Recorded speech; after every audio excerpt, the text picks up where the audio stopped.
The Wyoming wind had teeth in November. It cut through the valley where Daniel Torres was building his retirement dream with his own 2 hands. 53 years old, calloused palms, and a back that remembered every shift he'd worked at the lumber mill for 30 years. This cabin was supposed to be his reward, his escape, his proof that a working man could still build something beautiful. But right now, standing in the middle of what would become his living room, Daniel felt nothing but the weight of judgment. His brother-in-law Rick circled the space like a predator, boots echoing on the plywood subfloor. Rick owned 3 rental properties in Jackson and never let anyone forget it. Behind him, Daniel's sister Monica stood with her arms crossed, lips pressed thin.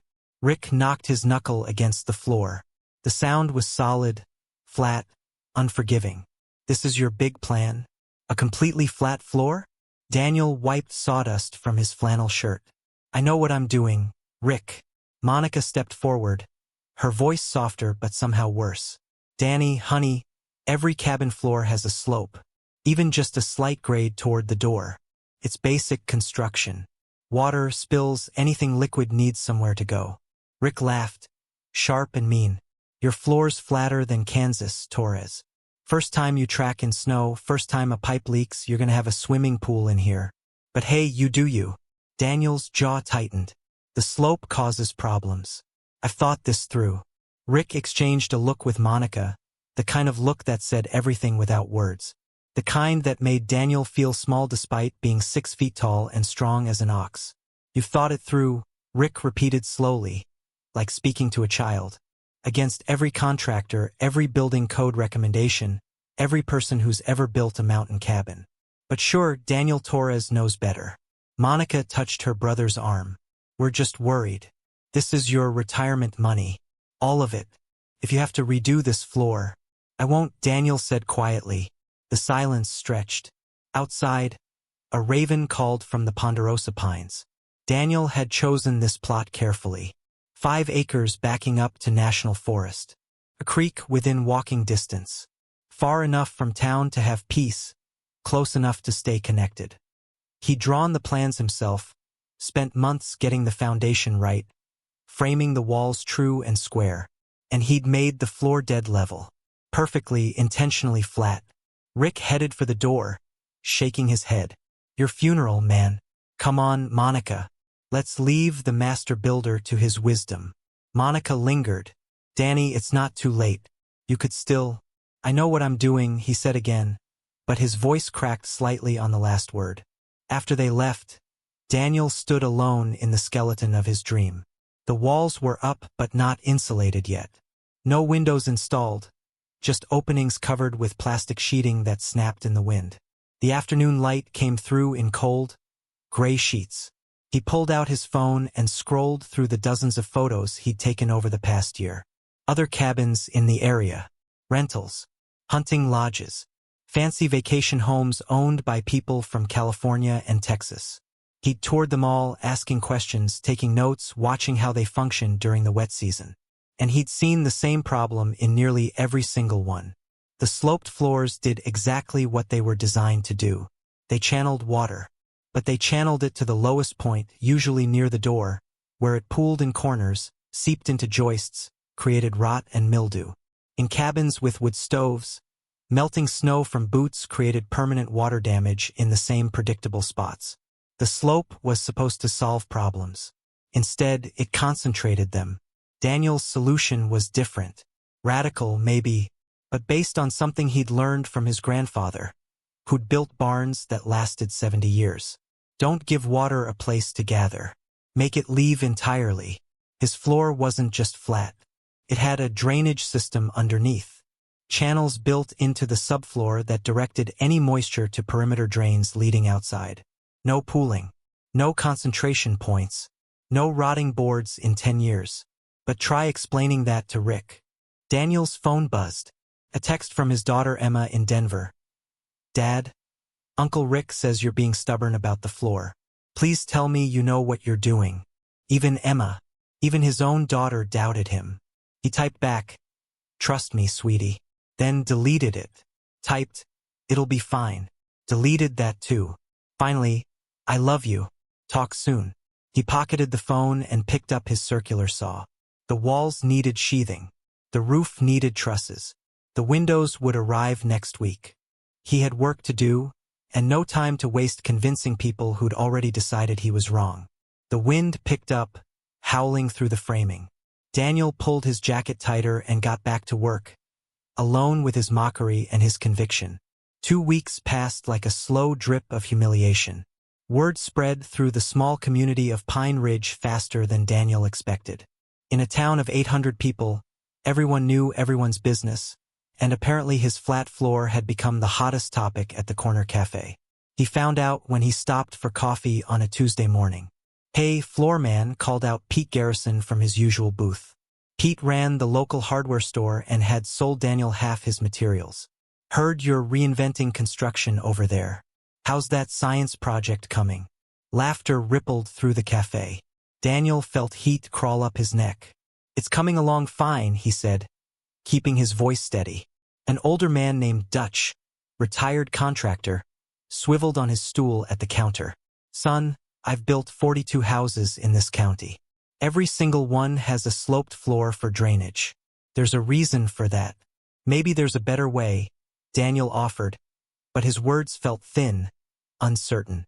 Dutch's expression wasn't cruel, just pitying. "Maybe. Or maybe you're about to learn an expensive lesson about why traditions exist."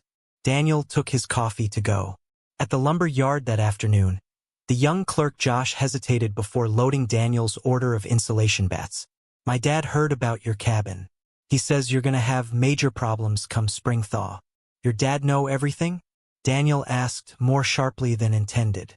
Josh shrugged. "He's been building here for 25 years. Just saying." Even at the post office, Martha behind the counter had an opinion. "My cousin Rick says you're being awful stubborn about that floor." "Daniel, pride's a dangerous thing in construction. Rick's your cousin?" "Second cousin. And he knows his stuff." Daniel carried his package out without responding. In his truck, he sat gripping the steering wheel, staring at nothing. His phone had become a weapon. The family group chat was brutal. "Monica, Danny, please reconsider. We're not trying to hurt you." His nephew Tyler, "Dude, just YouTube it. Every expert says floors need slope." Emma, "Dad, I'm worried. What if they're right?" Even his ex-wife Linda chimed in. "This sounds like when you insisted on rebuilding the Mustang engine your own way. Remember how that turned out?" He remembered. That engine never ran right. That night, alone in his camper trailer parked on the property, Daniel stared at his blueprints under a battery-powered lamp. The drainage system was sound. The math worked. The channels would direct any moisture to the perimeter drains. No pooling. No rot.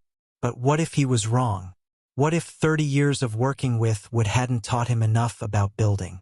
What if his retirement savings were about to become a monument to his arrogance? Outside, November rain began to fall. It drummed on the camper roof, steady and relentless. The sound that would test every cabin in this valley.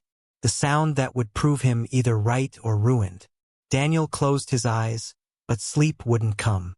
Only doubt, thick and suffocating as the mountain darkness. The storm hit Pine Ridge 3 days before Thanksgiving. Not snow yet, but something worse. Cold rain mixed with sleet, the kind that found every weakness in a structure. The kind that separated good construction from disaster. Daniel worked through it, wrapping the cabin exterior in Tyvek, installing windows with numb fingers. The roof was on now, at least, shingles keeping the interior dry while he finished the details. By Thursday morning, the rain had lasted 48 hours straight. His phone rang. "Monica, Danny," the Hendersons' rental cabin flooded. Water came right through the front door area where it always pools. "They've got 3 inches standing in the living room." Daniel said nothing. "Rick's checking on his properties now. Everyone's worried. How's yours?" "Fine," Daniel said. "I need to go." He hung up and pulled on his rain gear.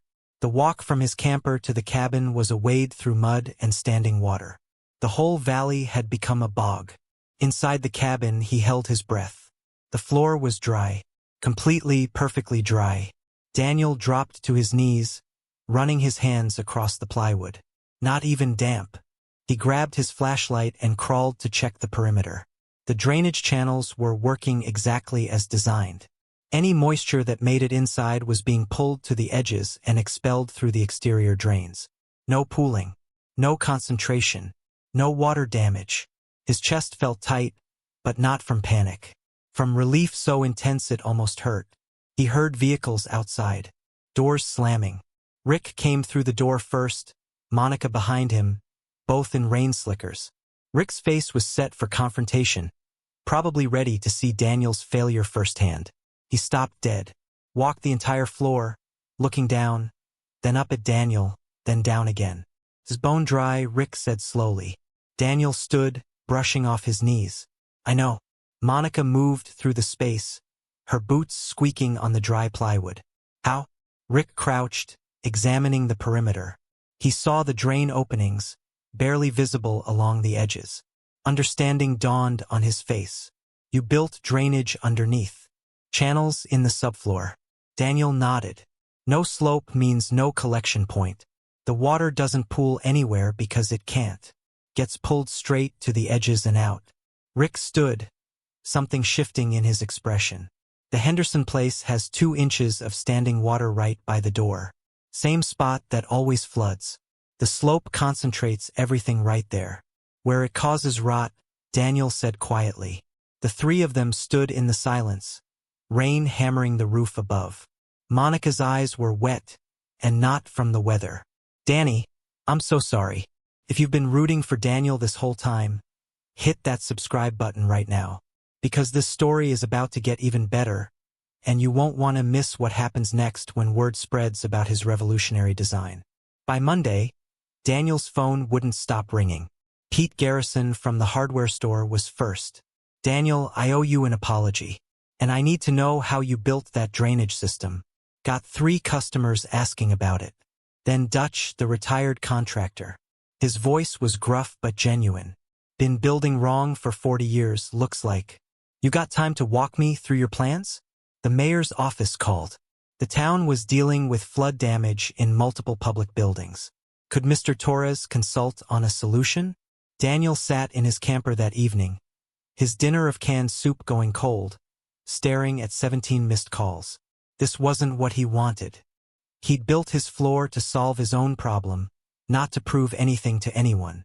But something had shifted in Pine Ridge.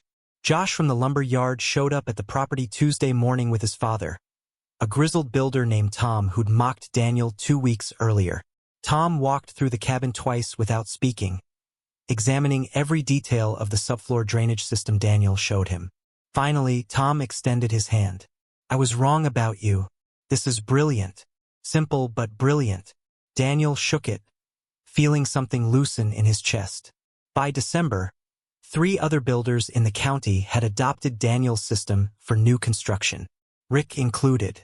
His newest rental property went up with a flat floor and integrated drainage, and Rick called Daniel personally to thank him. Emma drove up from Denver the week before Christmas. She walked through the nearly finished cabin, now with walls painted soft gray. A stone fireplace Daniel had built himself, pine floors sealed and gleaming. She hugged him tight in the middle of the living room. I'm sorry I doubted you, Dad. You were protecting me, Daniel said. That's what family does. But she pulled back, looking at him seriously. No, I should have trusted you. You've been building things my whole life. You know what you're doing. The cabin was finished 2 days after New Year's. Daniel moved in on a cold January morning, carrying boxes from his camper, arranging furniture he'd chosen carefully. A leather couch, his grandfather's reading chair, photos of Emma at every age. That evening, he built his first fire in the fireplace and sat watching the flames dance. Outside, snow was falling, the kind of heavy mountain snow that would melt come morning. He thought about the months of mockery, the doubt, the isolation, the nights he'd laid awake wondering if his stubbornness would cost him everything. And he thought about this moment, sitting in a home he'd built with his own hands. A home that worked better than anyone expected. A home that proved sometimes the hard way was the right way. His phone buzzed. A text from Monica. Family dinner this Sunday at our place. Rick wants to talk to you about consulting on his next project. We're proud of you, Danny. Daniel smiled and set the phone down. The fire crackled. The snow fell, and his floor stayed beautifully dry. Spring came to Wyoming with the violence of rebirth. The snow melted in torrents, swelling creeks and turning every road into a river. It was the season that tested every structure in the valley, the annual reckoning that separated solid construction from wishful thinking. Daniel stood on his porch watching the runoff cascade down the mountain. His property sat in the natural path of drainage, water flowing past on both sides like he'd built on an island. Inside, the cabin remained a sanctuary, dry, warm, untouched by the chaos outside. His phone rang. It was Martha from the post office, her voice tight with panic. Daniel, I know it's Sunday, but we've got water coming into the community center. The spring fundraiser is supposed to be there tonight. Is there anything you can do? He arrived 20 minutes later to find a dozen people watching helplessly as water pooled along the east wall of the building, seeping under the baseboards.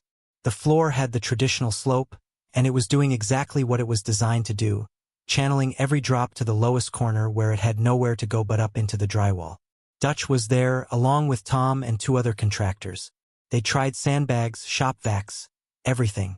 Nothing worked against the fundamental design flaw. Daniel walked the space thinking. Then he grabbed a drill from someone's truck. By noon, he'd created a temporary channel system using PVC pipes and a sump pump, directing the water away from the building's foundation. It wasn't elegant, but it worked. By 4 o'clock, the floor was dry enough for the fundraiser to proceed. The mayor shook his hand. We need to talk about making you our official building consultant. Daniel declined politely. I'm retired, remember? Just wanted to help. But the offers kept coming. A resort developer from Jackson wanted to hire him to redesign their cabin village. A building materials company wanted to license his drainage system. A construction magazine wanted to feature his story. He turned them all down. What he accepted was dinner invitations, apologies, conversations where people listened instead of lectured. Rick became a regular visitor, the 2 of them sitting on Daniel's porch discussing construction techniques like equals. Monica brought homemade tamales every other week, her way of saying sorry without words. Emma came up for her birthday in April. They hiked to the creek, cooked steaks on the grill, sat by the fire talking until midnight. She told him she'd started taking woodworking classes in Denver, wanting to build things with her hands like he did. That means more than any consulting contract, Daniel said. The community center hired him in May, not as a contractor but as an advisor. A few hours a week, helping with projects, teaching younger builders. Sharing what he'd learned not with arrogance, but with the quiet confidence of someone who'd been tested and proven right. Pete Garrison started calling him professor at the hardware store. It was said with respect now, not mockery. And every night, Daniel returned to his cabin, to floors that stayed dry through every storm, to a home built on conviction. 3 years later, Daniel Torres sat on his porch watching the sunset paint the Wind River Range in shades of copper and gold. The cabin had aged beautifully. The pine floors had darkened to a rich honey color. The stone fireplace bore the marks of countless fires. The walls held photos spanning 3 generations now, including a new one. Emma and her fiancé standing in front of the tiny house she'd built herself in Denver, using the flat floor drainage system her father had pioneered. She called him yesterday, voice bright with excitement. Dad, the inspection passed with flying colors. The inspector said he'd never seen such an innovative approach to water management. I told him I learned from the best. Daniel had smiled so hard his face hurt. The cabin had become something of a legend in Pine Ridge. Builders came from 3 states to study his design. The local community college added a module about alternative drainage systems to their construction program, using Daniel's cabin as the primary example. A few diehards still insisted the traditional slope was better, but even they couldn't argue with results. Rick's rental properties, all rebuilt with Daniel's system, had the highest ratings in the county. 0 water damage complaints in 3 years. Dutch had converted entirely, retrofitting his own home and swearing he'd never go back. Tom brought every apprentice he trained to walk through Daniel's cabin, treating it like a masterclass. But the thing Daniel treasured most wasn't the recognition. It was Sunday dinners at Monica's house, where Rick no longer looked at him with condescension but with genuine respect. It was Josh from the lumber yard, now running his own contracting business, calling to ask advice. It was the kids from the high school shop class who toured his cabin every spring, eyes wide with possibility. It was proving that sometimes being mocked, doubted, and ridiculed wasn't a sign you were wrong. Sometimes it just meant you were early. Emma was coming up next weekend with her fiancé to plan their wedding. They wanted to get married here on this property, with the cabin as their backdrop. A celebration of family, of faith, of the courage to build something different. Daniel stood and walked inside, his boots solid on floors that had never known pooling water, never suffered rot, never proved his doubters right.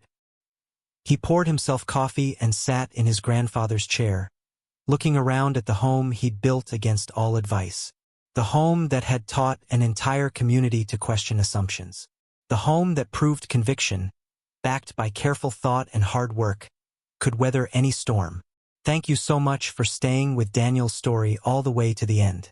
If this journey moved you, hit that like button and drop a comment telling me what spoke to you most. Subscribe to the channel so you never miss stories like this. Real tales of people who trusted themselves when no one else would. And tell me, what story should I cover next? What topic, what struggle, what triumph do you want to hear about? Your suggestions fuel this channel. Until next time, keep building your dreams, even when they're mocked. Especially when they're mocked.